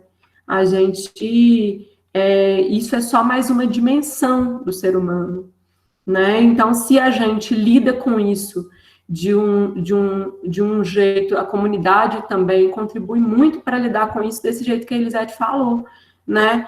Tem gente que nem pensa, fica pensando, fulano tem alguma coisa, sabe? Sim, porque quer dizer, com a própria agência ali da comunidade, aquela pessoa já conseguiu se organizar diante da condição de sofrimento dela, sabe? Dona Zoe, que eu estava falando para vocês, que eu recitei esse poema final, que me deu a sustentação da minha tese, esse tripé, a Dona Zoe, ela fala que ela passou, ela teve um processo de um processo de surto e ficou internada, e foi muito doloroso. Mas ela, depois disso, ela conseguiu dar uma virada na vida dela, que ela atribui ao fato dessa comunidade que ela vive, de estar inserida no CAPS, junto do território, ela atribui ao cuidado dela, da sua própria ancestralidade, e a escrita da poesia. Então, quer dizer, ela com isso, ela nem medicação ela toma mais. A gente teve lá para eu gravar com ela, a Talbert fez um filme dela, que tá lindo. E aí, Dona Zoe, nesse dia, recebeu a gente e ela disse assim, olha, hoje vocês estão passando o dia aqui comigo, obviamente que eu tô abalada, eu tô eufórica. Então, hoje eu vou tomar um diazepam para dormir. Só. Amanhã eu já acordo e a minha vida é normal, né? Então, eu acho que é isso, assim. E aí eu acho que também entra um pouco do que a professora Mana estava falando, assim. Quando eu falo de minha cura, eu tive um processo de adoecimento muito complicado, assim, que a medicina da Terra, a medicina alopata não conseguia explicar em 2019. E não conseguia explicar. E falava, olha, não é com a gente, isso aí é de outra ordem, sabe? E aí, no terreiro, deu que eu precisava fazer a minha iniciação. Isso saindo depois de internação, de ficar muito tempo no como que chama aquele negócio? Aquela urgência? UPA. Ficar muito tempo na UPA, ou ficar internado. Então, e aí a medicina entender que não era mais a perna dela, né? Nem o braço dela.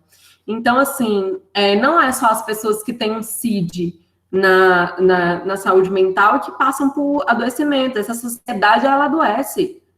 Essa sociedade tal qual está configurada, ela nos adoece. E a gente viu muito isso na pandemia também, né, Ana? Ainda mais nós aqui, né, Rony, com os jovens, assim, os alunos, né? Como isso foi forte, pesado, né, durante essa pandemia. Uhum. Como é que isso, né, acentuou. E também ficou claro que encarcerar não é a solução, né? Não. Total. Porque o isolamento é adoecedor. É o que já se coloca, é o que já se coloca, né? Que essa questão da luta antimanicomial é exatamente para que as pessoas não sejam estigmatizadas por uma doença, tá bom? Talbert, por favor. Posso falar só uma coisa antes? Posso te atrapalhar? À vontade. Só porque junta com o que eu falei no final, né? Que eu entendo que a Ana é uma artista mediadora, de alguma maneira, né? Ela está fazendo uma proposta meio artivista aí, né? É um engajamento, né? E aí, como um engajamento crítico, né? A institucionalização e aí me veio, na verdade, a Minonal, que ela é uma teórica que fala dessa genealogia da poética do site Specificity. E claro, ela está questionando a ideia do site específico, claro, mas aí ela vai desdobrar isso de que os artistas que buscam esse engajamento crítico, né, à instituição arte, eles trazem lugares, né, como se eles apresentam situações culturais específicas, né, que produzem expectativas ou narrativas particulares, que é o que você está propondo aqui, né? E, claro, relacionada à arte, à história da arte.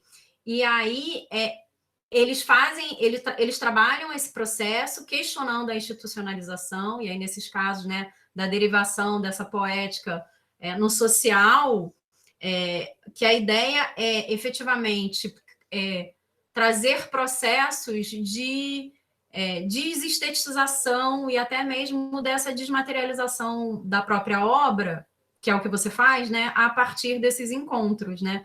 Você está muito mais preocupado em integrar, né, a conviver, integrar e trazer, né, esse domínio social do que efetivamente propor uma construção de um objeto, né? E aí, não sei, me veio isso aqui, né? Ela fala dessa proposta, desse site, né, Oriented, né, que é um engajamento crítico mesmo em busca, né, de um processo de engajamento no domínio social.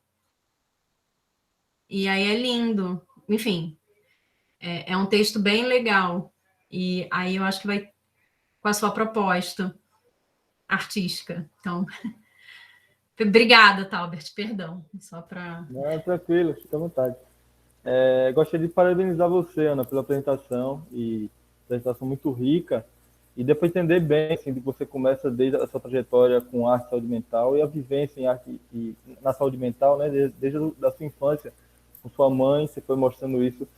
Você passou pelos estágios da graduação, estagiando, e depois foi para mestrado, agora está no doutorado, sempre praticando essas experiências em arte e saúde mental.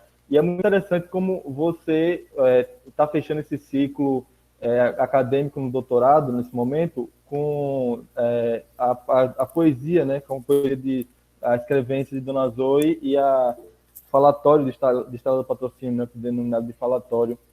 Então, dá para perceber muito a diversidade, a multidisciplinaridade do seu trabalho, da sua pesquisa, né, e a seriedade, e dizer que é muito bonita essa trajetória.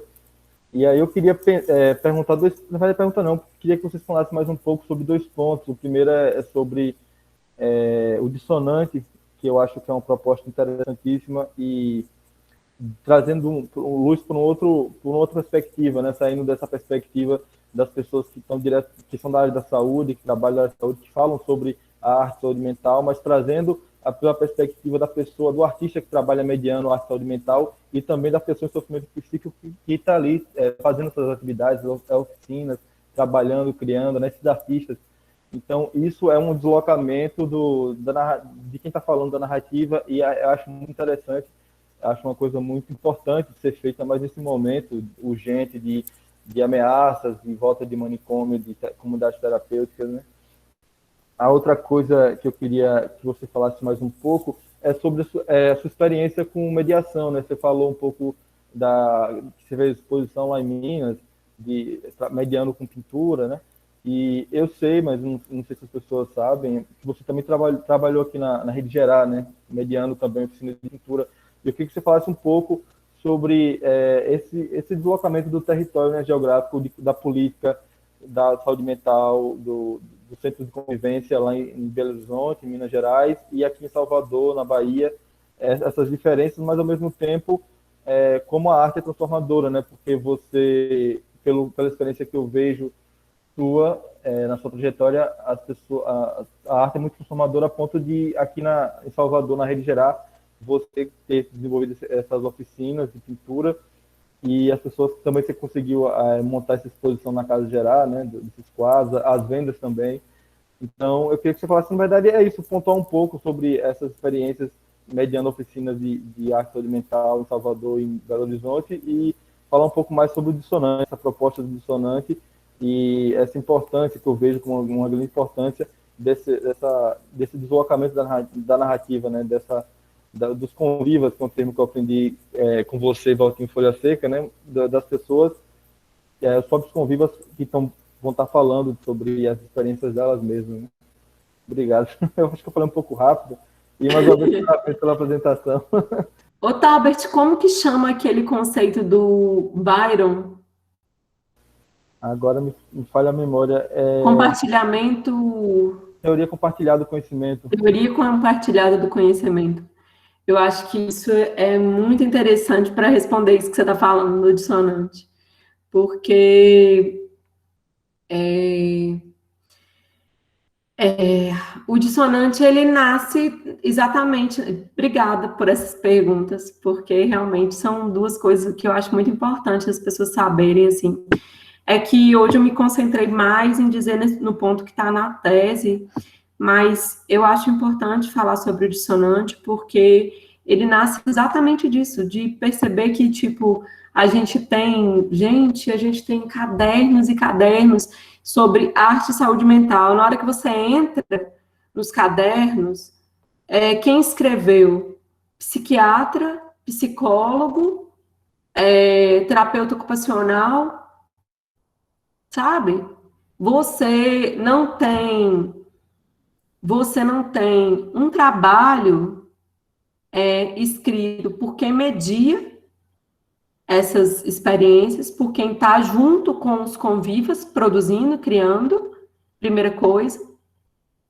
E você não tem a voz deles também, porque eles ainda são estudo de caso. Eles não podem só ser estudo de caso, sabe?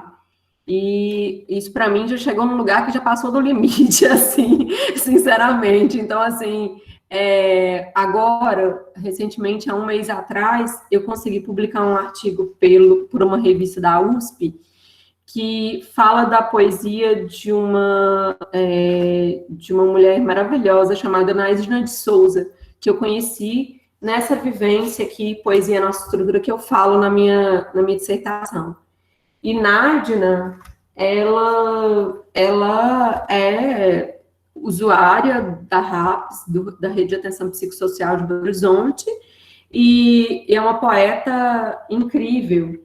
E, assim, não tem nada produzido sobre Nárdina, assim como não tem nada produzido sobre quem? Tem produzido sobre Estela, porque Estela já morreu, ou sobre Arthur-Bispo do Rosário, porque ele já morreu, entendeu? Então, eu vou esperar que essas pessoas morram para eu descobrir que elas foram artistas, além de casos, de estudo de casos dentro clínicos? Não, eu não posso, sabe? Então, eu consegui publicar esse artigo que está disponível no meu site também, chama Naidna de Souza. A palavra desalinha, atravessa a margem e brinca sobre encruzilhada, viu, professora Manan? A palavra brinca sobre encruzilhada. É a palavra de Naidna. Acho que você vai gostar desse texto. E aí, eu falo de Naidna como poeta, sabe? Eu falo sobre o trabalho de Naidna.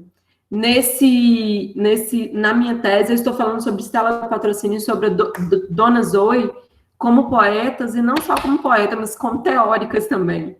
Porque o que eu estou sustentando como hipótese da minha tese é a partir da fala de Dona Zoe, sabe? Então, assim, o dissonante, ele vem muito para preencher essa lacuna que eu vejo que é gigantesca, sabe? É absurda, assim, de fato, para mim é um absurdo que a gente não tenha parado para pensar que a gente precisa ter material escrito dessas experiências de arte que são inúmeras no território brasileiro, que as pessoas que mediam essas experiências precisam falar disso e que precisa ter a voz desses convivas, que precisa ter a voz desses convivas artistas, né? Então, agradeço muito pela pergunta, Alves. E a Rede Gerar, que é aqui em Salvador, que eu trabalhei, foi onde conheci Talbert, que ele trabalhou também, ele trouxe a experiência do filme de Doido. A Rede Gerar, gente, é muito diferente. Tudo que acontece fora de Belo Horizonte é muito diferente. Mesmo nos grandes centros que tem uma luta antimanicomial muito forte, como aqui em Salvador, ou como no Recife, ou como em Santos ainda, de onde tudo partiu, é muito diferente, porque a estrutura de rede de Belo Horizonte é muito complexa e muito amarrada. Ela é realmente para não dar errado, sabe? Ela foi pensada como política pública. Então, assim, realmente é muito diferente quando você chega num lugar que não tem essa política pública. O que a gente tem aqui é CAPES, que já é muito, muito, muito, muito, mas que não é suficiente para o que a gente deseja, sobretudo para os grandes centros. Pode ser que em uma cidade minúscula o CAPES seja o suficiente.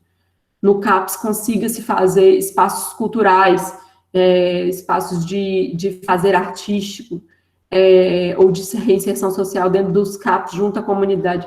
Mas nos grandes centros, nós precisamos de centros de convivência. Nós precisamos entender que você não trabalha pela desestigmatização da loucura sem a cultura. Não tem como. Então, assim, a gente precisa da cultura da produção de arte e da reinserção cultural dessas pessoas também, não é só social, né? Lembrar o público, tá? O Paulo está colocando algumas referências aí, Ana, e quando você fala isso muito da experiência, como a Luísa coloca, né, e ressaltando a grande pesquisadora que você me veio um termo, que a professora em seminários temáticos, seminários avançados em cultura, a professora Edilene comentou, que é o interlugar, que é um conceito que eu também estou trazendo, tá? Para colocar na metodologia também no meu estudo, que para mim o seu estudo também é um estudo etnográfico, tá? Então, assim, são relações, né, que se tem, né, que se colocam. Tá? E, colegas, o espaço está aberto, por gentileza, né, para perguntas, tá bom? Para engrandecer aqui o nosso bate-papo, tá bom? Professora Manan. Ana, estava falando até aqui no privado com o Rony, assim, achei essa proposta linda, né? Muito afetiva, muito feminina, do cuidado, né? Do contato, né? Do convívio. Isso é... A gente ainda está em processo para fazer isso, né? Porque não sabemos ainda, né? Então, seu trabalho, né? O do Talbert, são processos, né? Muito afetivos. Então, nossa, acho muito importante, sabe? Acho que nesse contexto mais ainda, né? Porque E lembrar, né, Manan, todo mundo está adoecido mesmo, né? E a lembrar... gente ficou claro, na verdade, né, da doença social, né? De como essa sociedade cria, né? E lembrar, viu, gente, que aqui é um espaço, tá bom, para todo mundo. A gente vai voltar com a edição, a gente está no final do semestre 2 da UFOB, tá? O projeto vem com um plus, que aí não vai ser só comunicação e cultura, vai ser arte, comunicação e cultura, tá? Então, assim, foi até quando a gente pensou, né? Então, o espaço continua aberto para quem quiser, tá? Tem todo Ana tem meu contato, Talvez tem meu contato, tá bom? E aí, eu dialogando com a professora Manã e com o professor André para a gente construir uma nova agenda, tá? Então, todo mundo que está aqui, que quiser, né, apresentar alguma proposta, algum trabalho de pesquisa que está desenvolvendo, tá? Por gentileza, tá? É só falar. Estamos de coração aberto aqui para todo mundo, tá certo? Literalmente, Talbot, é extremamente necessário nessa perspectiva, tá certo? Mais alguém, turma? Alguém quer falar aqui? Tá? Tem um artigo, tá bom? Que o Talbot disponibilizou aí. Tá Já certo? baixei aqui, Colocar. vou ler. Maravilhoso. Quero ler. Falar que eu vou colocar também um link aqui do meu site, que esse filme que a Ana mencionou de Dona Zoe está disponível lá, que ela fala, é muito interessante. Tem esse filme, que é o título é Dona Zoe, e também tem um outro filme que é sobre o Raimundo, e nessa temática da arte e saúde mental ele fala como teatro, como candomblé também, organizaram ele, hoje ele fala, ele assume, hoje eu sou Raimundo, hoje eu consigo me organizar, viver minha vida, e ele é ator, então é muito bacana esse filme, sobre a questão da arte como força motivadora e modificadora, né? Perfeito, Talbot, perfeito mesmo, tá bom? Queremos. Literalmente, né? Vai ser um deleite do nosso recesso, para as nossas férias que estão começando agora, tá bom? Ana, então assim, né, eu acho que dado o tempo, né, e por todas as questões que a gente comentou aqui nos bastidores antes, tá bom? Eu vou deixar aqui o espaço para as suas considerações finais, tá certo? E já reforçando o convite de você participar da aula comigo e com o Manã, tá? Eu vou passar o seu contato para a Manã e o contato de Manã para você, tá bom? E aí a gente vai dialogando e no final eu dou um encerramento aqui, tá bom? Então, mais uma vez, o palco é seu. Ah, lindo. Eu agradeço muito.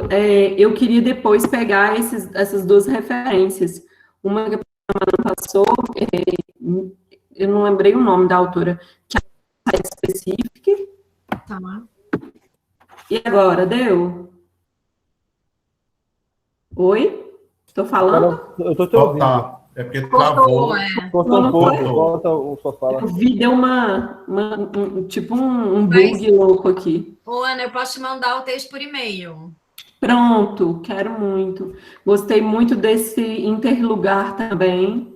Entre lugar. Gostei sim, muito.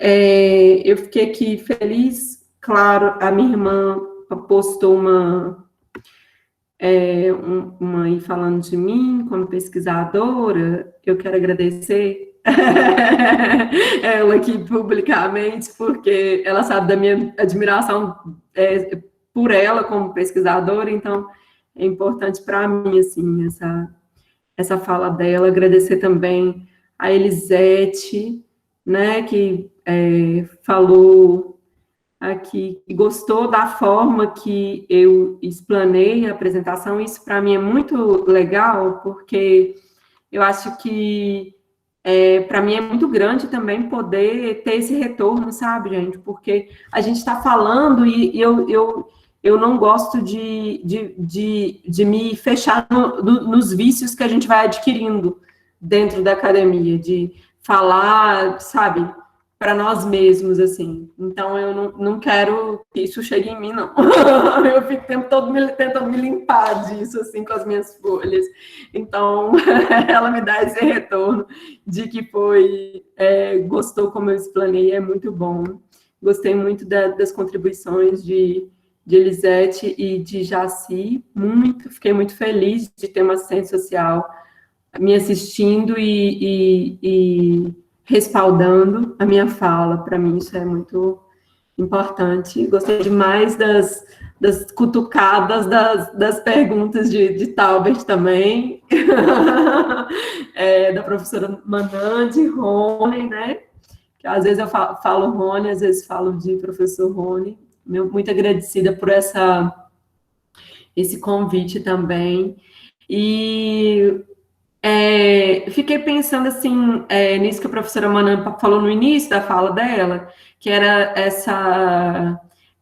que todo mundo tem um pouco, né? Então, isso é muito legal, sabe? Porque essa normatização da vida, ela é muito perigosa, tal qual essa mentira que a colonialidade contou para a gente, de que, de repente, existe um modelo que é oficial de vida para se seguir. E esse modelo, ele tem gênero, ele tem raça, ele tem classe. Ele é o homem branco e rico. Quantas mais vestes diferentes deste modelo a gente estiver sobre a nossa existência, sobre o nosso corpo, nós vamos ser deslocados pelos poderes dessa sociedade, pelos poderes institucionais e pelos poderes capilarizados nessa sociedade, né? Então, assim, a Grada Quilombo, ela fala muito dessas outridades, né? Que foram criadas a partir do absoluto homem branco ocidental, heteronormativo e rico, entendeu? Então, assim, e aí a gente poder operar, a professora Mana comentou, a partir da nossa emoção, de outros tipos de partilha, é muito caro até para se produzir ciência de outra forma, sabe? Então, assim, eu acredito muito, muito, muito, muito nisso, sabe? A minha irmã, por exemplo, que é uma pesquisadora, ela é uma bióloga, e ela está trabalhando com água, ela pesquisa seres de água para tentar perceber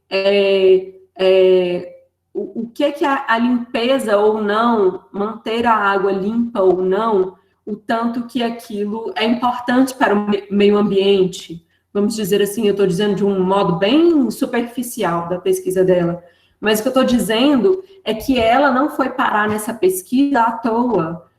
Ela nasceu dentro de uma ela viveu, cresceu em Conceição do Formoso, cresceu em Sabará, junto da natureza, né? Ela entendeu a importância disso uma vida inteira.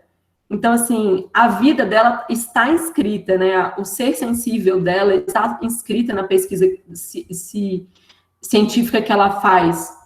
E a gente não pode ser apartado das nossas pesquisas, como a razão hegemônica e a ciência hegemônica diz que a gente tem que ser apartado da pesquisa, que precisa ter um conhecimento distanciado, sabe?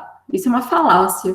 Então, eu fico muito feliz da gente poder estar compartilhando as coisas no outro nível, assim. Muito obrigada por isso. Tá. Ana, a gente agradece. Nós que agradecemos, né, na verdade, porque essas construções de possibilidades, né? Porque é isso, né? Não existe verdade, né? Não existe uma única. Se a gente se a gente continuar deixando uma única narrativa, né, dominar, é muito complicado, né? Porque a gente jamais vai se encaixar, efetivamente, né? E isso causa, né, muitos transtornos, né? E de várias ordens, né? Então, nossa, Ana, foi demais, assim. E a forma que você traz, porque você traz dessa maneira afetiva, sabe? E isso é muito generoso para quem ouve, entende? Você traz tudo de uma forma muito generosa. Então, facilita a escuta também, né? Assim, facilita muito a escuta. E a entrar na sua proposta. Enfim, é isso. Lindo, muito obrigada. Fábio, eu acho que a gente termina nessa edição 2, né, com chave de ouro. Né? Jaci, reitera aqui o convite. Jaci, a Ana vai voltar, viu? Não se preocupe não, aí a gente avisa para você, tá certo? Os estudantes aqui também comentando, o Talbot também comentando, a gente fica muito feliz, e essa foi a proposta quando a gente começou, né, lá em março, o Comunicação e Cultura, um diálogo multidisciplinar, né? Aquela perspectiva de falar com a comunidade, falar com os nossos estudantes, falar com os nossos egressos, falar com o mundo, né? Já que a virtualidade nos permite isso, né? do que a gente está fazendo, das nossas pesquisas, né? Reforçando a importância, mais uma vez, né, do ensino público gratuito e de qualidade, né? Que, assim, nós somos, né, estudantes da UFBA, né, Ana e Talbert, né? Então, isso é importante. E também falar que a gente na UFOB, né, Manan, com a Universidade Nova, né, Jaci também, que é a nossa colega, né, na UFOB, né, a gente, né, busca, acima de tudo, né, mudar a vida, né, das pessoas que escolhem, né, e que decidem optaram em estudar numa instituição pública federal, que apesar de todos os ataques, né, que se tem, a gente continua firme e forte, né, avante, pensando numa decolonialidade, né? Eu acho que pensando no outro mundo, pensando em outra vivência. Eu ando lendo muito Ailton Krenak, tá? Eu tenho feito muitas reflexões nessa perspectiva, tá certo? Eu acho que a tese, né, que eu estou falando, né, eu acho que nossas teses têm muito esse nosso olhar, tá? Eu acho que todo mundo que aqui passou, né, e mais uma vez, né, Manan, né, André, que não pode estar aqui agora, e eu, a gente reforça o convite para quem quiser, tá bom? A gente está de coração aberto para fazer parte desse projeto. Eu acho que foi uma ideia, um estalo aqui que eu tive, e eu sempre brinco, né, que Manan é uma grande irmã que a UFOB me deu, né? Então, isso, para mim, é bem importante, interessante, essa perspectiva. Eu acho que a gente está aqui, né, distantes virtualmente, nosso coração, todo mundo muito perto, muito próximo. Tá? Eu imagino a gente lá na quadra, no nosso espaço multiuso da UFOB, tá bom? Ana em Salvador, e a gente apresentando nossos estudantes, né, pensar nisso para um futuro bem próximo, tá bom? Enquanto isso, que a gente continue se cuidando, respeitando as regras de distanciamento social, tá bom? Reforçar mais uma vez o convite para todo mundo, um bom recesso para os nossos estudantes, não é? Agora é um período aí de descanso, tá bom? E assim que estiver no ar, eu aviso para todo mundo, tá bom? Gente, muito obrigado, tá bom? Por todo Obrigada. Axé, gente. Axé sempre, Boa tá bom? noite, brigadão. Bom, um abraço para todo mundo, um afetuoso abraço, tá bom? Axé. Até o próximo encontro nosso, tá bom? Tchau, tchau. Obrigada. Obrigado a todo mundo.